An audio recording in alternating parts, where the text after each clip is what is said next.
उन्हाळ्याची सुट्टी चालू झालेली आहे आणि पाणीपुरीचा बेत होणार नाही असं तर अजिबातच होत नाही.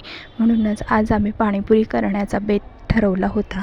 आणि आम्ही ना पाणीपुरी सर्व करत असताना ना असं ताटात आम्ही सगळे पदार्थ देतो आणि साईडला पुऱ्या अशा देत असतो. त्याच्यामुळे ना आपण पण पाणीपुरी खाऊ शकतो. त्याच्यासाठी पहिल्यांदा मी इथं हरभरे, त्याच्यानंतर चिंच आणि थोडासा गूळ जो आहे ना तो पहिल्यांदा कुकरमधून काढून घेतला एक शिट्टी देऊन.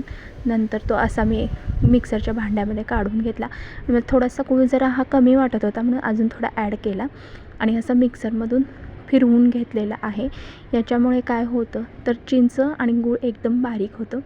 आणि त्याच्यानंतर हे सगळं जे मिश्रण एका पातेल्यामध्ये काढून त्याच्यामध्ये पाणीपुरीचा मसाला मी ॲड केला. थोडंसं मीठ आणि लाल तिखट घालून ना असं उकळायला ठेवलं. पटपट होतं त्याच्यामुळं.